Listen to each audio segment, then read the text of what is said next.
For the Wild podcast is brought to you in part by the Calliopeia Foundation. The Calliopeia Foundation envisions a future grounded in compassion, respect, dignity, reverence for nature, and care for each other and the earth. To learn more, visit calliopeia.org. Hey, For the Wild listeners, Ayana here. I wanted to take a moment to tell you that we are proud to have the support of the sweet city of Bend, Oregon, which occupies land belonging to the Wasco, Tenino, and Paiute tribes. I remember the first time I visited Bend, Oregon, I was just completely enraptured by this place nestled between high desert plains and swaths of forest amidst the Cascade Range. Bend is home to incredible autumn colors of aspen, soft purple, lupin-filled springs, and strong riparian habitat that nourishes native sockeye. Of course, these abundant lands are almost always vulnerable to exploitative tourism. And Bend, Oregon takes this seriously, which is why Bend is a proud member of Pledge for the Wild, a group of mountain towns that support responsible tourism through the preservation of land. For the Wild wants to remind our listeners that enjoying nature through outdoor recreation and exploration requires responsibility. If you're going to travel and explore outdoor places, we hope you look into towns that are supporting their local economy, respecting the land, and caring for their service and industry workers. If you're in the area, consider supporting and visiting one of my favorite destinations, Bend, Oregon, and help protect the land by giving back at pledgewildbend.com. Again, learn more at pledgewildbend.com.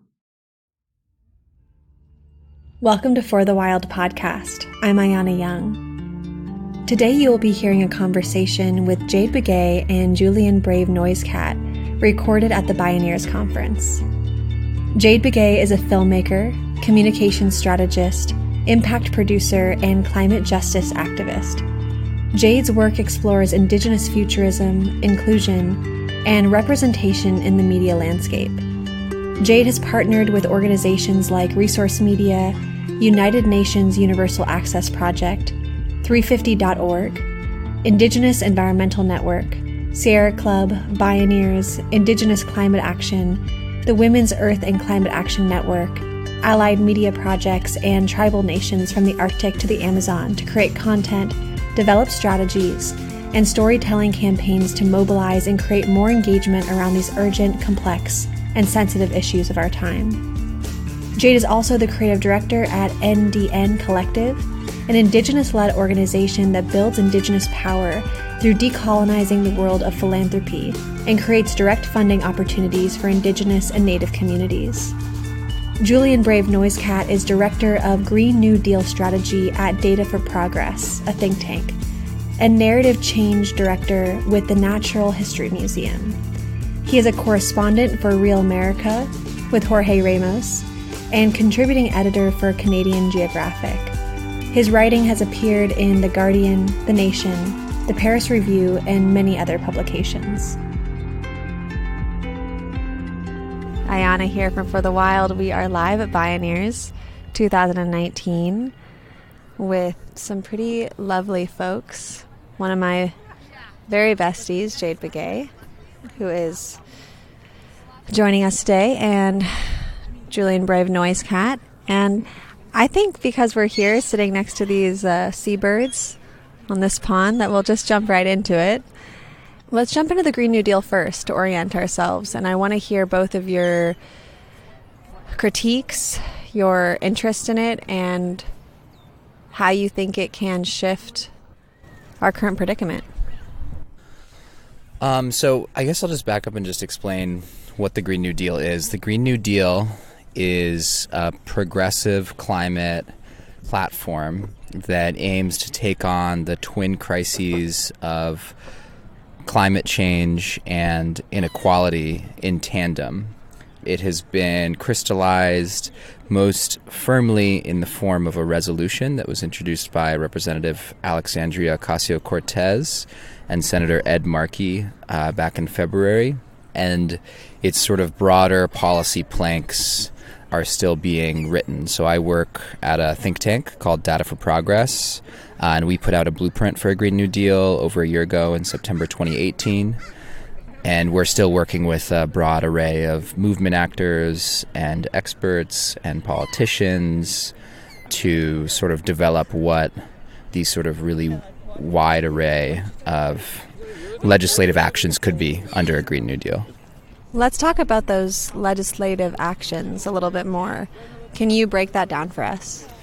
It's hard to break down. So I guess there's like a lot of different sectors in the economy that contribute to emissions. And if we are serious about decarbonizing on the timeline set forward by the IPCC, which I think it's important for people to understand that one of the big things that happened is that last October, the UN put forward its 1.5 degrees Celsius report, which, if we recall, the Paris Agreement was a 2 degrees Celsius agreement. So one of the things that happened is that people saw that report, saw what the projections were scientifically about where we're headed and the difference between a 1.5 and a 2 degrees Celsius world.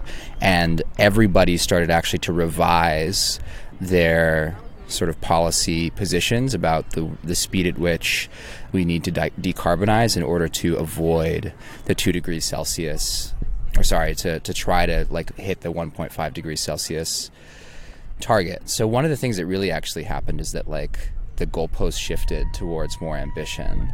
And that in a lot of ways is sort of the political and like expert context in which the Green New Deal arrived. And, in order to, meet the IPCC report on 1.5 degrees Celsius said that we need to basically cut emissions in half by 2030, which is how you get, I think a lot of people will have recalled the we have 12 years sort of line that a lot of people are putting forward. That's where that originated. And then the IPCC report said globally we need to fully reach net zero emissions by 2050, which if you think about like all the different ways in which our economy produces emissions would be an incredible undertaking to achieve that. So not only do we need to change, I think most people will think about the energy sector and the way in which we get power. There's a seagull that landed right next to us. He has some thoughts about this.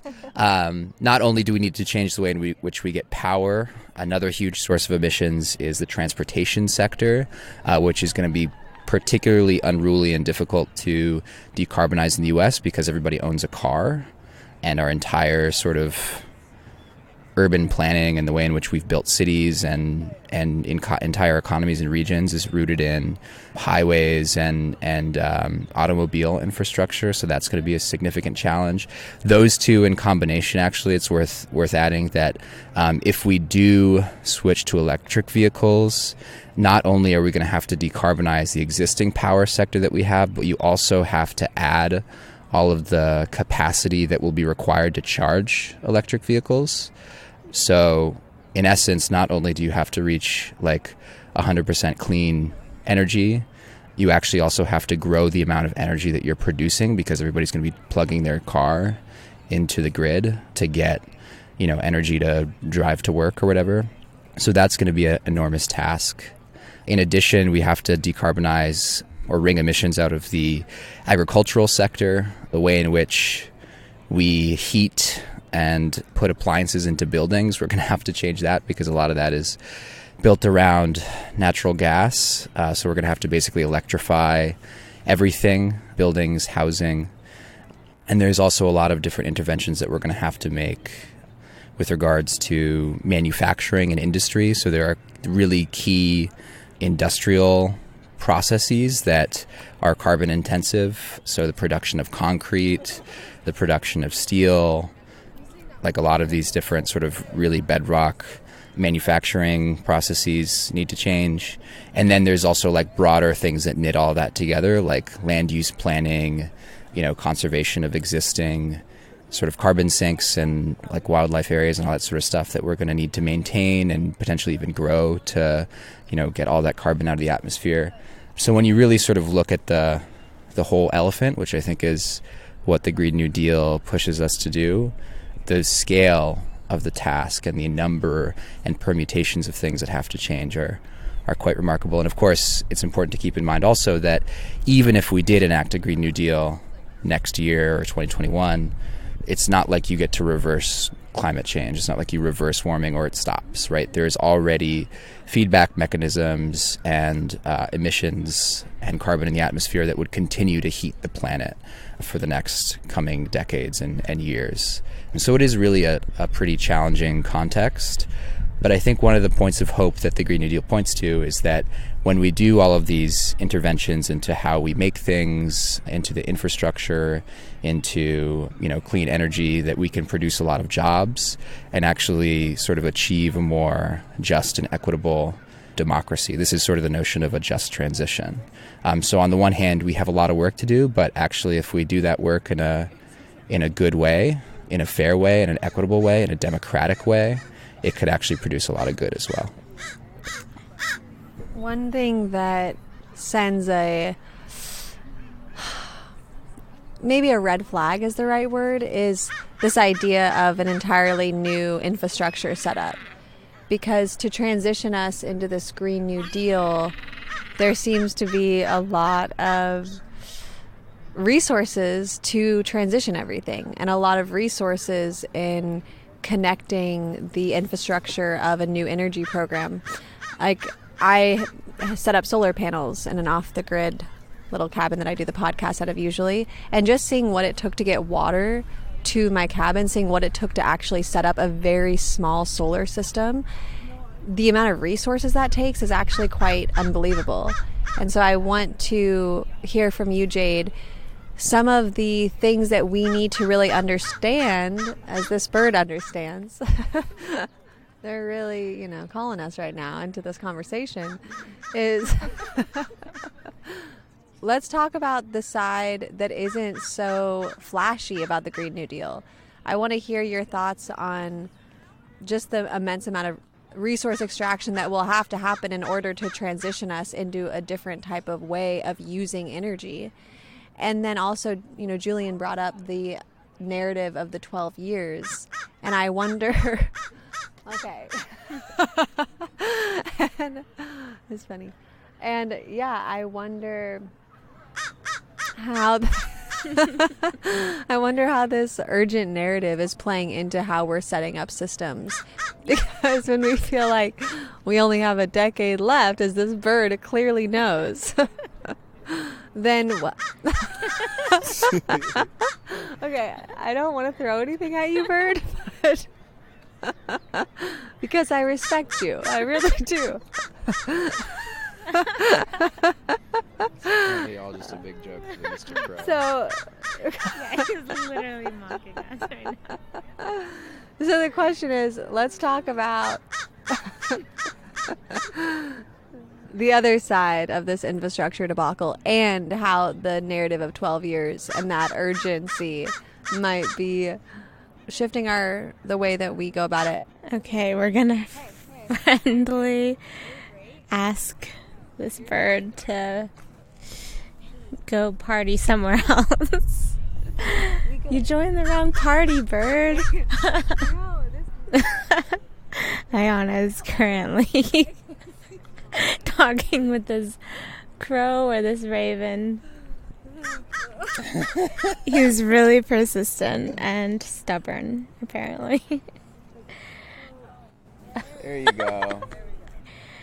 Okay, so we're at Bioneers, and the way that the conference is set up is when you enter, the Indigenous Forum is at the very front of the conference. It's right there when you enter the conference grounds, and I think so they've placed the Indigenous Forum at the front, which is really, I think, a beautiful thing. This conference is about environmental, social change and justice, and highlighting the leaders who are bringing all of that forth.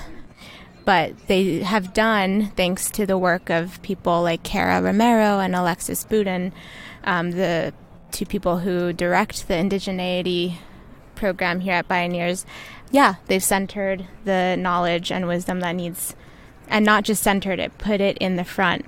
I think if we're talking about the Green New Deal, the same thing needs to happen. And that's kind of the approach that my organization, the NDN Collective, has taken on this. We've developed a Green New Deal position paper that actually Julian edited, and I'll let him talk about that and his thoughts on that.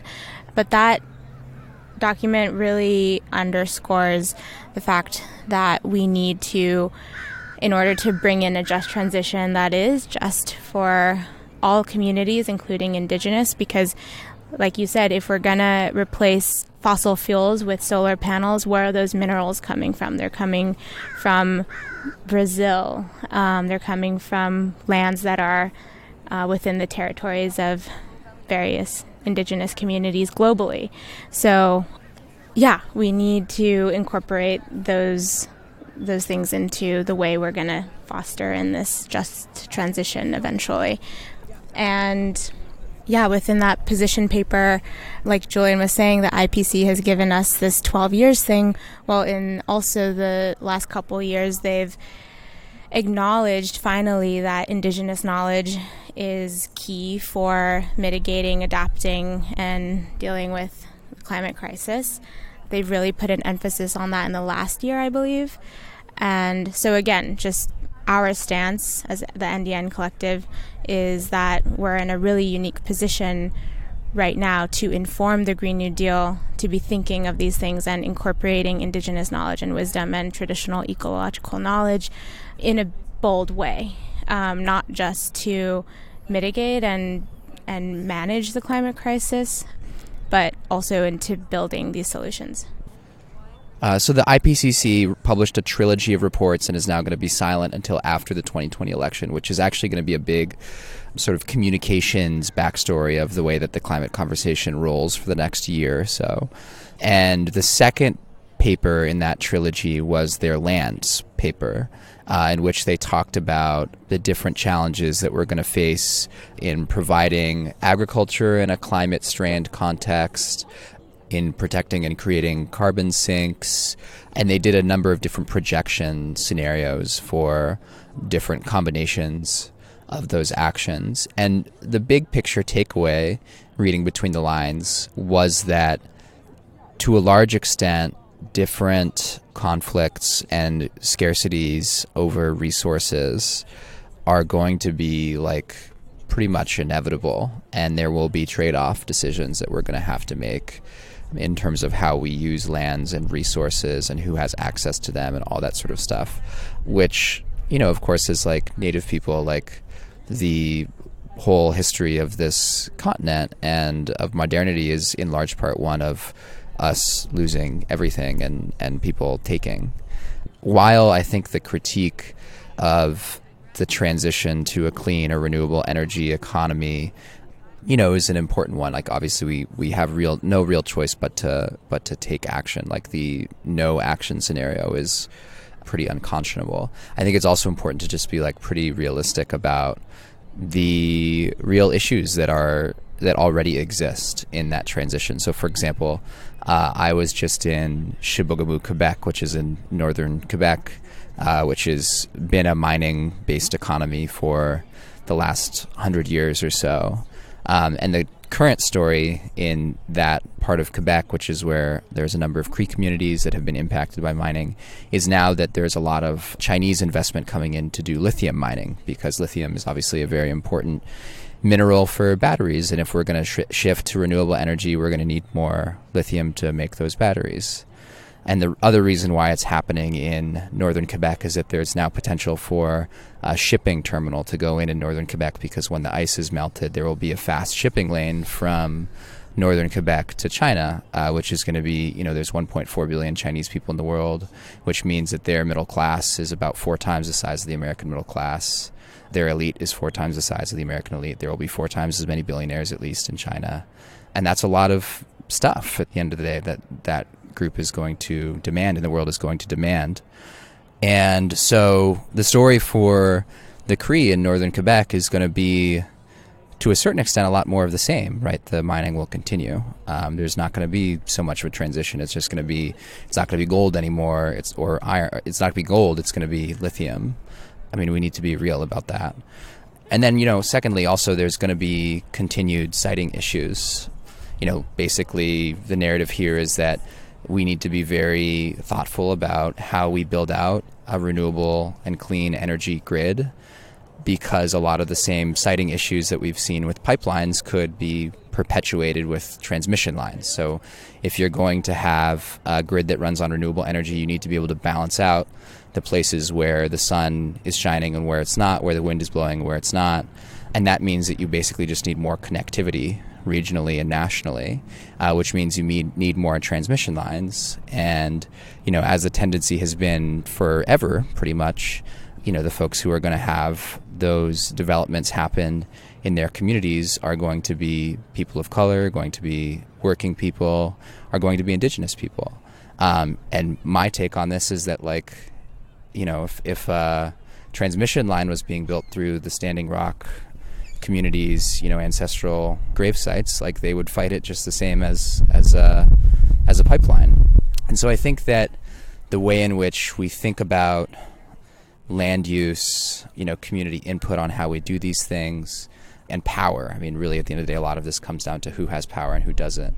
Those things are all going to be very relevant. And I think it's important to point out that, it's not like we pass a Green New Deal and it's game over, we won, yay.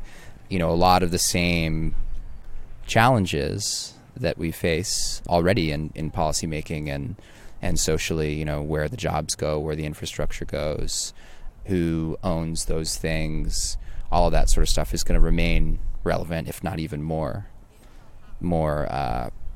prescient than it already is. The only thing I would just build on with that is that's one of the reasons why the NDN Collective exists, is to really scale up how we look at Indigenous power.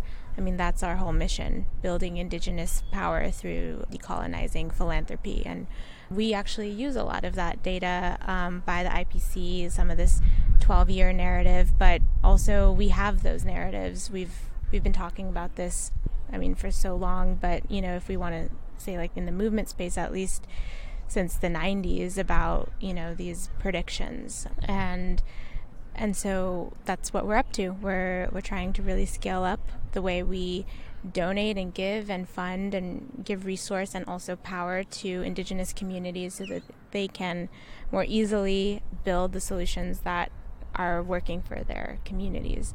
We totally believe that the people closest to the pain know exactly what to do, and we want to empower them, embolden them in having that self-determination and sovereignty to design what it is that will give them that power to navigate the transformations, the changes that we're seeing.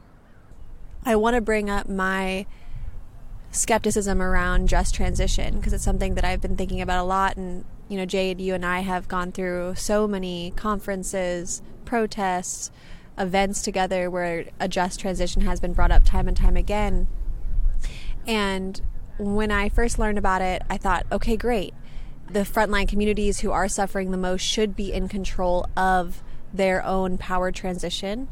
They should be given power to own their own grids, to be the bosses of the solar companies that are doing the work in those communities, or whatever natural renewable energy source. And I thought that made a lot of sense. And then I was thinking about some of the folks we worked with down in Louisiana, like Monique, like Sharif Waitlin, and I know they've talked about just transition a lot. And so I'm thinking about them, and then fast forward, I'm driving up to Alaska. I stop in British Columbia.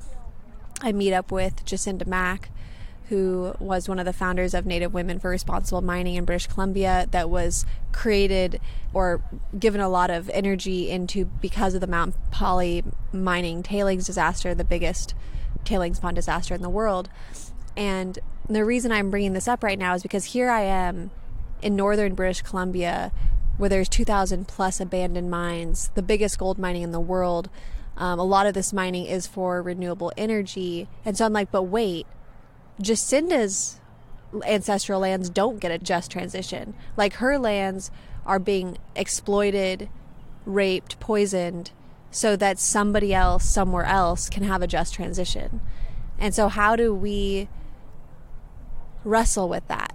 how do we wrestle with somebody's still going to live in a sacrifice zone?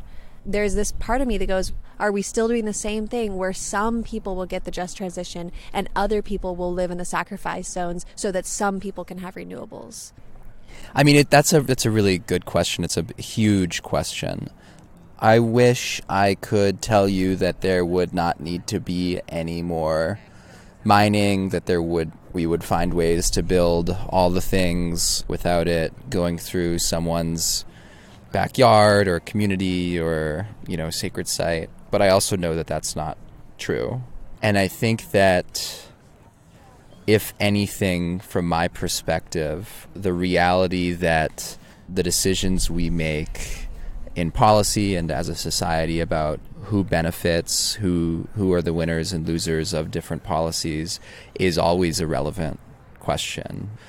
Who has healthcare, who does not have healthcare, where are police stationed, where are they not stationed, where do we build military installations and where we don't. If anything, the fact that those are relevant questions, I think that makes the conversation about frontline communities, environmental justice communities, Indigenous sovereignty, worker power, equity, justice, even more pressing, because those decisions and who has power and representation and who doesn't are going to remain increasingly important in a society that is trying to transition, on the one hand, to clean and renewable energy, to transform a lot of the ways in which we do things, and on the other hand is going to face the constraints and impacts and harm, I should just say it straightforwardly, of warming. And those include, of course, and we've seen this already in Europe and elsewhere, the fact that unfortunately, climate-induced migration is often accompanied by a rise in xenophobia and hate, and that we're going to need to figure out ways that, we justly bring in new people to societies that are already primed for that kind of reaction and backlash. The fact that conflict over resources is going to become an increasingly common thing and is already happening in many regions of the world. The fact that military conflict is going to become much more important. The fact that we're going to have to relocate entire cities, and the way in which we do that sort of, retreat from the shoreline could either be, more orderly or it could be more like Mad Max. Those are all really, really relevant questions. And I think, and this is where media and structure and all those sorts of things come into play, because who is at the table when we're discussing these sort of problems, who has the ear of lawmakers and people in power, and who is in power when those things happen, is going to make an enormous, enormous difference. And we've seen that, throughout history, of course. Yeah, you actually took the words out of my mouth. I was going to say, who's at the table? And I agree. My work is really involved in narrative change work. I do a lot of storytelling work, and really the mission or the goal with that work is to stop erasure and really bring my folks, Indigenous people, communities, to these tables. And so that's kind of where I see my role fitting into this, is by amplifying those voices, amplifying our stories, and holding the IPCC accountable when they say things like Indigenous knowledge and wisdom is critical for how we navigate all of this, that there's accountability there, and we really mean it, and we put it into policies, and we put it into even the conversations we have at conferences when we know there's resources here to be given and shared. And so again, I think Julian's right that it just depends on how we're deconstructing power systems and doing that institutionally, systemically, so that as we continue to figure how we deal with all of the changes that we'll be seeing, that there's really important voices to say, this is not going to work for us, and how can we create some balance in this quote-unquote solution. I would like to add, I guess, that there's like, this has kind of been a little downer or like realism conversation, but there are also sort of win-win, in my view, sort of scenarios here. Like there are some places where we get to both empower the exact communities that we want to be empowered and fight climate change together, and that there won't actually be necessarily like a clear zero-sum winner-loser type scenario. And in large part, that actually is coming out of the fact that Indigenous peoples have played I would say, a disproportionately significant role in driving the climate conversation over the last 10, 20 years, maybe even more. I mean, the extent to which Indigenous movements have been fighting pipelines, have been calling attention more recently to the burning of the Amazon, all of these sorts of things. We, might only be a small portion of the overall population, but I'd say that actually in the ways in which we've been engaged on this, we've been a sort of leading voice, a leading community, and I think that's really important. The examples where we might actually be able to do all things for all people are, I think, most notably with, to Jade's point about Indigenous knowledge, there are a lot of places in the world that are going to need to be protected and conserved as carbon sinks is sort of the ugly term we use. I think like more precisely just as like places that need to remain, ecologically intact to absorb carbon, to maintain ecosystems, to do all that sort of work. And already, Indigenous nations, Indigenous communities, Indigenous sovereignty, Indigenous rights are the mechanism through which you're actually going to be able to do that, and people already are doing it, whether that be First Nations in the Great Bear Rainforest in Canada, or Indigenous communities in the Amazon, or many different people throughout the world. And that is an example, I would say, where Native people, Indigenous people, the people who have been bearing the brunt of an extractive economy and pollution and all that sort of stuff, can actually also be empowered through a transition. And so I don't want to like be all gloomy and be like, oh, it's going to be a bunch of hard decisions. Like there are some actions that we can take that can be really empowering for people. And actions like Rights of Nature, which is an Indigenous-led model solution that does combat false solutions such as carbon offsetting. But I think before we jump to Rights of Nature conversations, we do still have so much groundwork on understanding what Indigenous rights mean. I think because of just hundreds of years of erasure, there's a really big gap in just the average person's understanding of what Indigenous rights mean for us. I think it's fair to say that people, even our own people, don't understand treaties and whether they're helpful or not. And so I think there's still just a lot of education that needs to happen, and that's the work that I'm really excited about doing with NDN and our partners like Illuminative, bringing this knowledge, this research, this education that most American children and people were not given, giving that to them now so that we can have these bigger conversations about like how Indigenous rights play a role in climate justice. In the center of heaven, floating in space, spinning in circles, the hunter and the chased both show love for you, 'cause that's what feels true.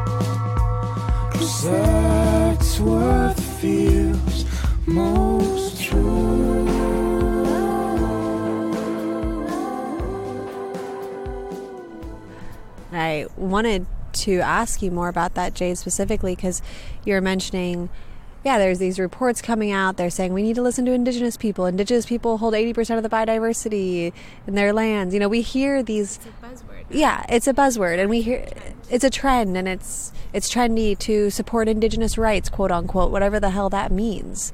Support Indigenous sovereignty. What does that mean? When we see it, whether we see it in reports, whether we see it from politicians, or whether we see it from our hip friend on Instagram who's telling us to support Indigenous rights or whatever, but we're not actually talking about what does that logistically mean. What does Indigenous sovereignty actually look like within a governmental context, in a social cultural context, in a city planning context? And so I would like to maybe take a moment to dive into some Indigenous futurism talk around how do we actually logistically implement Indigenous sovereignty and get it out of either the ivory tower or get it out of these government papers, get it out of our social media networking, and really bring it into this conversation and ground these buzz terms so that we're not just throwing them out, and then more and more people want to cling on to them because it makes them feel connected to something. Yeah, I guess that's the second part of the question. Do you see groups actually implementing these promises well? Maybe we could talk about some of them. Maybe we could talk about some of the ones that aren't working. But yeah, I really do want to ground into what does Indigenous sovereignty, Indigenous rights, Indigenous leadership within the climate movement, within the global movement actually look like for both of you individually. Maybe Jade, you can start because you're already rolling in this. Yeah, I think you're right to point out there's what you say as like, what does that really mean? And do people really get that?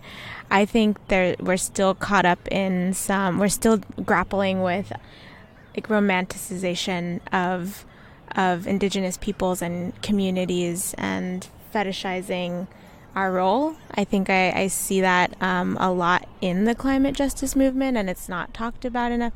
Julian, please build on this because you just wrote a pretty dope article on how the environmental movement needs to face its racism. But I think that's one of the barriers. So I'm not answering the question just yet because I want to name some of those barriers that are just that. They're challenges in getting to this place where we can really honor what sovereignty, what self-determination, what Indigenous rights mean. I just want to build on what Jade just said because I think it's so true.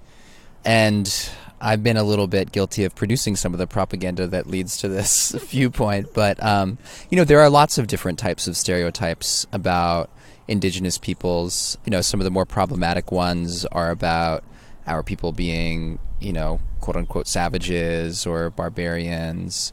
But there's also, an equally deep history of outsiders, people like, the French philosopher Rousseau, viewing us as like sort of quote unquote noble savages, right? And one of the sort of related stereotypes around that is that like Indigenous peoples are like the first environmentalists or the first conservationists. And while there is obviously a great deal of truth to the fact that our knowledge systems, our philosophies, our cosmologies, our economies were rooted in direct relationships with the land, with the water, because they had to be. I think that idea can get taken to unhelpful extremes, wherein it becomes, in another way, still difficult to actually see Native people as people, and we become sort of this like fetishized caricature of, like the avatars in that. Yeah. And, I grew up in the Bay Area, and there's obviously a fair amount of that kind of thinking that happens in the Bay Area. And it's not completely unhelpful because it can be a pathway for people to get more interested in our cultures and to learn more and to turn to us more, which I think then will help them see us more as full and honestly often complicated people. But, I think that as an endpoint is not where we want to be. And I think this is where culture and media and literature and film, all these ways in which you have to see people not as two-dimensional signifiers, but as three-dimensional real-life beings can be really helpful. So, for example, I grew up in Oakland. Last year, Tommy Orange wrote a Pulitzer Prize finalist book about urban Native people in Oakland.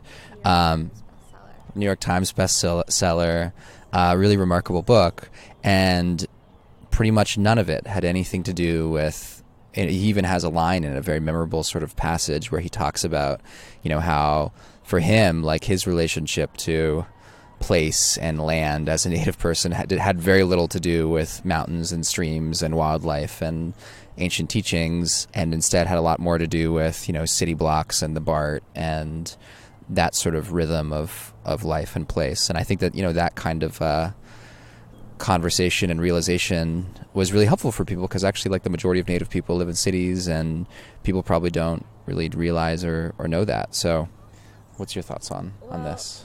I don't know, this might be straying from the original question, but I think that point just underscores something else that's going to be really important to unpack and dissect, and it makes things all the more complex. But yeah, like, Native peoples aren't like just rural peoples. They're urban and they live in the burbs. And so I think there's just, even for ourselves, in designing, what is just transition look for our own communities, like, we have to be thinking on all those levels of rural, urban, in between, and it's complex. We ourselves are dealing with a lot of internal stuff around our identities and the complexities there. So I think it's just all relevant to the conversation, just because, we're all seeing these changes together and experiencing them. And there's just, when you say, like, communities need to come together and work for, this just transition together, like, that it's so complicated. And I just, want to push back on this idea that all Native peoples are just, like, out there building amazing solutions. Like, we are, there's so much complex stuff within our own tribal nations, within, we're trying to get, in some cases, trying to decolonize our own tribal governments, because they're often sometimes not on our sides, not on the side of, whatever climate justice approach or strategy there is. There's some tribes that are way backwards. So there's just a lot of politics there. And I'm, like I said, I think I might be straying off in a new direction, and adding more complexity to the conversation, but it's there and it's real. Yeah, I mean, I just want to say that I guess, like, humans are complicated, and, like, people who survived a genocide are just as complicated as anyone else. And I think that becomes especially relevant in a political and organizing kind of context, because, to effectively organize people, to inspire people, to reach people, I think you have to meet them where they're at. And, I think that one of the mistakes that can happen in a number of different ideological and social and political and cultural contexts is that there can be, we can preach to a choir that's not actually the singers who we think they are. And I think that, in order to, for example, like, Jade and I do a lot of stuff on the internet, and Native people are, like, intensely, I would say, online. Like, my dad, who's just turned 60 this year, is, like, one of the most online people I know. And, if we were, like, pretending that, like, the best way to reach them was through non-digital means or whatever, I think we'd be missing a whole bunch of the community. And so I think that, like, that kind of empirical, realistic assessment of where people are at and how complicated things are is really important to actually create, strategies and networks and relationships that are grounded in the truth. Yeah. This is the juice that I was looking for, because, like I said, it's really easy to sit in a 20-minute keynote and walk away being like, yeah, like, we have the solution and we got it and people are going to do these things. But then when you walk away from that and you start to really unravel what it would take and what does a just transition actually look like, and for who's the externality. And also what I'm hearing too is the people who are going to protect their land are the people who have a hell of willpower and a lot of creativity and a lot of willingness to be flexible and nimble and continue shifting tactics and strategies. And yeah, I don't like the word sad necessarily, but knowing that not everybody will win, even in a Green New Deal, even in a quote just transition, not everybody will win. And having to take that in is, I think, really important for those of us, especially that want to be involved, want to be engaged, want to be supportive to communities and earth communities, human and otherwise, for us to know both sides of the story. Because I can say that I, for too long, see that people who are so willing to learn get sold one side constantly, and then think about all of the energy, the resource of energy, love, money, time that goes into things that are not discussed clearly. I was just gonna say, I think the reason my train of thought is kind of just like waxing and waning, because it's a nice Sunday and feeling kind of mellow. But I was just gonna say the reason why I brought up this complexity of like our communities and our identities is because, just like you're saying, the just transition is going to look different for every single community that's designing one.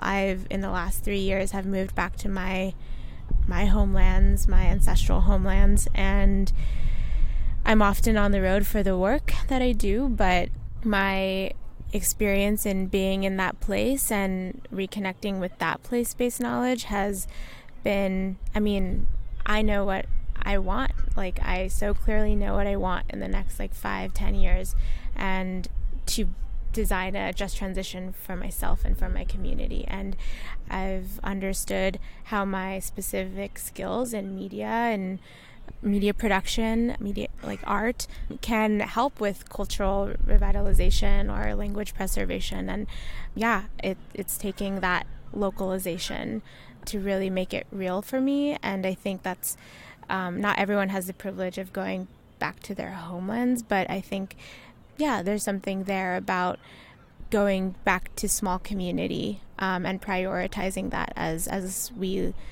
learn to have some sort of balance in our lives during the climate crisis.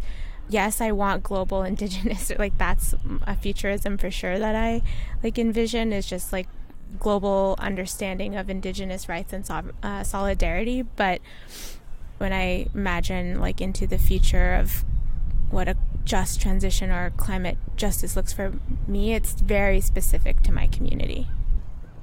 I really loved hearing you say, questioning what a just transition is for Jade, because that's something really unique that I actually haven't heard. Usually when I hear just transition, it feels really out there. It doesn't feel internal, and it doesn't feel like I'm hearing it. What does it look like for me as a person? What does it look like for my local community? What does it look for my township? What does it look for my state? And really expanding out from the person first. But the elections are really right around the corner. And for those of us who are media makers, are narrative producers, it's important for us to think about that now, because it feels like it's going to come up so quickly, and it does make a difference. We've seen what the last election did. It makes our involvement is really important, but I do think that people have become so bamboozled by the political mumbo jumbo, I'll use those words as well,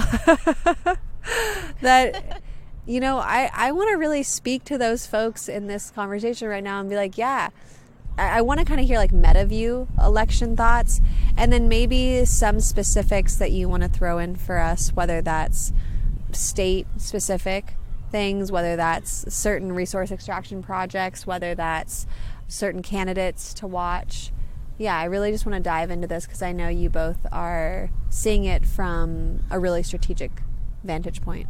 My meta view on elections is that they matter a lot, and that there was for a long time, I think I identify as a leftist, I guess, and I think for a long time there was an aversion to party politics and electoral politics as not where the primary work should be put. But I think that if anything, 2016 and then the election of, you know, a number of really strong progressives, most notably like AOC and the squad in 2018, off the back of Bernie's 2016 presidential run, I think to me has really emphasized the importance of the party as a vehicle for politics and as a vehicle to organize and engage a large number of people. I think numbers at the end of the day do matter.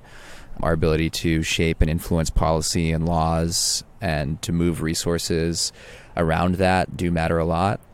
So, yeah, I think elections matter. And then the second part of that, as a journalist and someone who's involved in the media, is that the people who basically are going to choose who the next president are, as politics becomes increasingly national, are the folks who book cable news and for the Wild podcast, right? Like, it's it's media makers who are going to decide who the public gets to see and who's in the consideration set and who wins the nomination and all that sort of thing.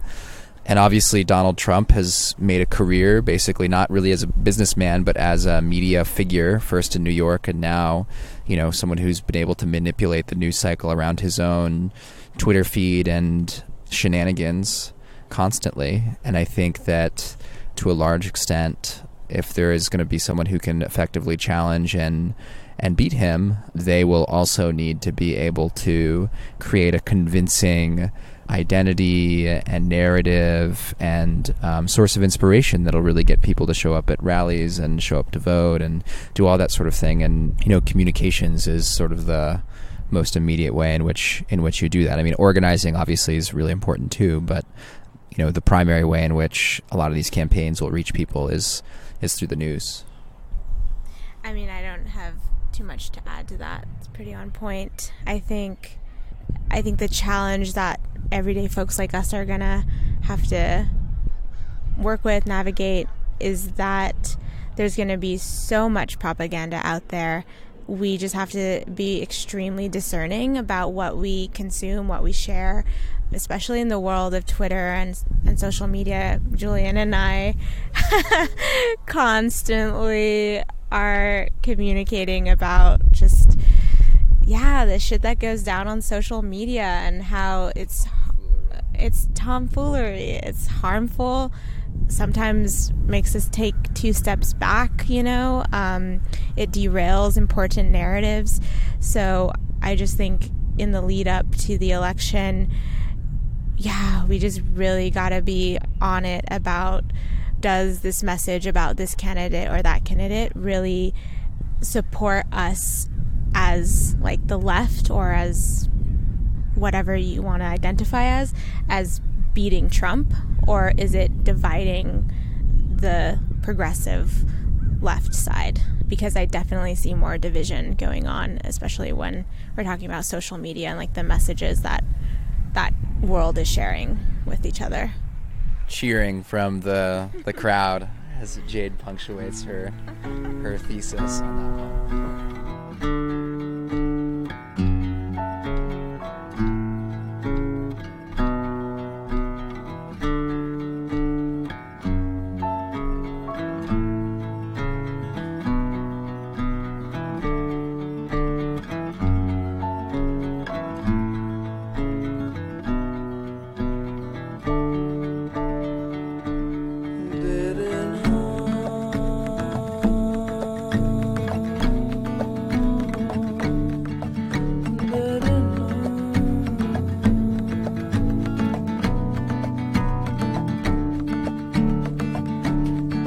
There's a cold fire, there's a crossfire, and there's something inside,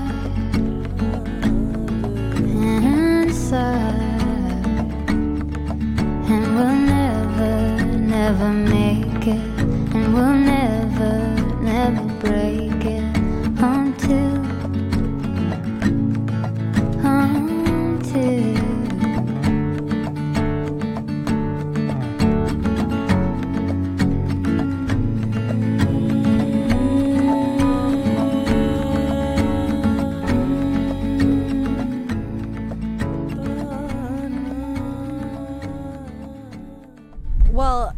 About the divisiveness, I do want to talk about this a little bit more because, Of course, there's the divisiveness between the quote-unquote left and right. Of course, there's that type of divisiveness, which I'm actually less interested in than the divisiveness that happens within the movement space, for instance. Like, the thing that's happening with Greta that I want to dive into as an example. Not that I think the Greta thing, I'm more interested to hear about your political views, but I just want to take that as an example because it was so widely seen by probably so many of the people listening to this podcast right now, where it's Greta came out, people thought she was a hero, but then what started happening was there was so much frustration around narrative that white European person was coming across the ocean in a sailboat, nonetheless. Not again. Yeah, exactly. And then coming to colonize the thought process or whatever. So there was all this trauma and narrative frustration around that, which I totally understand.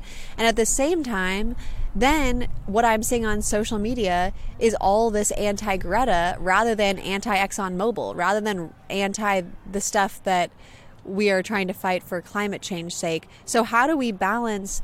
Yeah, we do need to call out the narrative of Greta being the white savior. And we also need to stay really focused and not get divided within the movement, because we need to be really organized right now. The choir needs to be tight, not dispersed over things that aren't the bigger issue in the room. But I also don't want to say that people shouldn't have been pissed about Greta, but it's like, how many things can we be distracted by before we realize, holy shit, there's no more ice left, but we are fighting about Greta. And now it's really challenging around the divisiveness within the movement.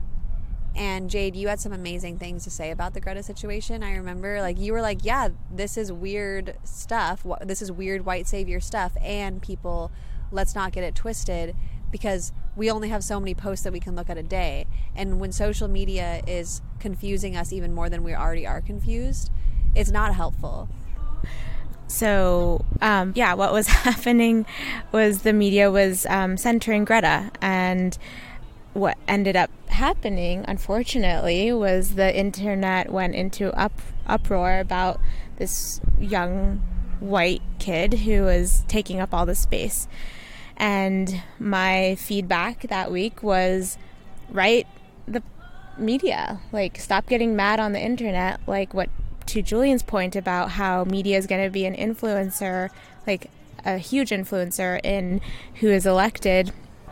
Write those publications to include more Native folks, more Black folks, whatever, we got super distracted and focused on, I think it was a little identity politics. I think it was also a conversation about representation and inclusion, but we weren't talking about climate justice, and we weren't holding those who do the centering, who put Greta in that position.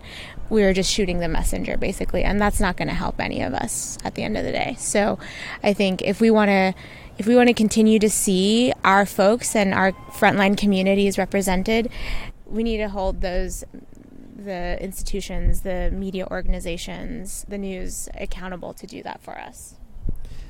Yeah, I couldn't agree with that more. The people who decide who's quoted in the publications, who's booked on cable news, are not the speakers themselves usually. It's the editors, the reporters, the publishers, the producers. And yeah, my thoughts on that situation are the same as Jade's. I guess I would also just say that, like, there are healthy types of conflict, competition, and tension, and there's unhealthy kinds. So right now we're in the middle of a primary where we're going to decide who the Democratic nominee is for president. And in a lot of ways, that creates a window wherein organizers, activists, movements can pressure the candidates to be better than each other. And that's actually usually a very healthy kind of competition, because it means that a lot of our demands that have been on the sort of fringe of what's politically possible are increasingly becoming embraced by, broader number of leaders within the party. So, Medicare for All is a very classic example of this, where, Bernie was the only person who was talking about the fact that, the government should be providing healthcare to every single resident of this country. Now that is becoming an increasingly common position for candidates to stake out on stage, and that's because they have to differentiate themselves from each other, and also have to try to keep up with being, as good as one another. The same thing can happen with the Green New Deal, and has happened with the Green New Deal. And I think that, that can just be repeated across a number of different issue areas and positions, and that can be ultimately a good thing.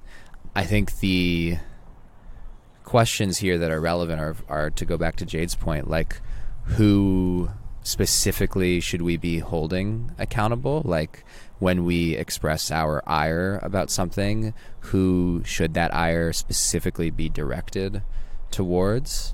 And secondly, how do you both hold tension in sort of community or among different, professionals in a network or communities, etc., in a way that doesn't erase the fact that there are tensions, and that there, for example, in the space that I work, there is going to need to be a significant change in terms of representation and power and resources between white environmentalists and people of color in the movement. That is something that is an ongoing process and needs to continue. But that doesn't necessarily mean that, we need to blow up the whole situation and people should stop talking to each other and working with each other. And, one group is completely off and always going to be sellouts, which is not to say that there aren't people who are super problematic and taking up space and resources, but these are complicated circumstances to navigate. And I just wish that the thing is that social media runs on very limited number of emotional responses. It's either I'm gonna clap for this, I'm gonna be angry at this, or I'm gonna laugh at it. Those are really the only three emotions that happen on the internet. And the way that the algorithms and the platforms are sort of created, I think it often can incentivize and reward more or less adults to behave badly.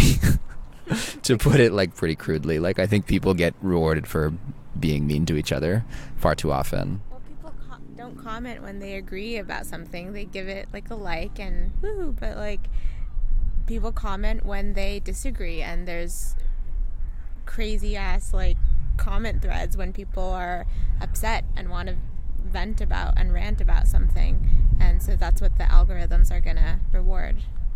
So then those are the things you see highlighted on and, pop up in your feed more and more, those kind of divisive conversations on the internet that are they getting anyone anywhere? I don't know. I just want to give you both this space to say anything that hasn't been said that feels alive in this moment, whether it's about politics, whether it's about digital organizing, social media, anything that we've touched on today. But I just want to give you both the space to have a last thought before we close up shop. I think that this is a very troubling time, but it's also in some ways a very promising time. I see a lot of different organizations and movements rising to the challenge of the moment, and I think that that kind of work needs support in the form of volunteering, in the form of donating, all of that sort of stuff. And so I think that showing up to vote is important, but also if there's a local, if you're a young person who's involved in the climate movement, I think that getting involved with the Sunrise movement is a smart thing to do. If you are engaged in Black Lives Matter, then there's a number of different organizations like BYP 100 that are doing great work. Wherever you are, there's certainly an indigenous community, and I'm sure that they're still fighting to protect their rights and their land and their water and all that sort of stuff, and figuring out ways to support them respectfully, I think, is really worthwhile. So, at the end of the day, not everyone has all the time to give. Some people just have an hour or two to give every week, but with that hour or two that you can give to this kind of work, doing that in a strategic and thoughtful and impactful way, I think it can make a big difference when a lot of people are doing that. You had asked a question earlier, Ayana, about do we know any groups that are modeling some of this work around sovereignty, around self-determination, and showing us what that looks like. A few groups that come to mind are Thunder Valley CDC. I also admire the work that the Black Mesa Water Coalition does in creating self-determination in the form of having food sovereignty, in revitalizing traditions and around like infrastructure, like building hogans and bringing the language back and things like that. Also, yeah, I do want to uplift the work that NDN Collective is doing, because it's really changing the game in philanthropy and putting the data in people's face that 0.3% of philanthropy is given to Indigenous communities. And when we have the IPCC telling us that our knowledge is critical for the moment we're in, that number, 0.3%, it's crazy. We need to change that. We need to drastically change the way we give and donate and give direct funding to Indigenous communities. So, look into the NDN Collective, share our programming, share the grants and fellowships that we're creating and providing. And who else? Follow Jade Begay on Twitter and Instagram and all the platforms. And follow Julian. I already say it all the time anyway, but yeah, can't not miss out on what this guy is saying. Well, I can say that for both these fine people sitting next to me right now. Stylish, intelligent. You know, I'm feeling pretty lucky. This has been a beautiful conversation that we have been sharing with these ducks, geese, seabirds under this willow tree. Thank you all for tuning in to For the Wild podcast live at Bioneers 2019. And stay tuned, because we are going to have both Julian and Jade back on for some Not With Duck conversations soon. So bye everyone. Love you much.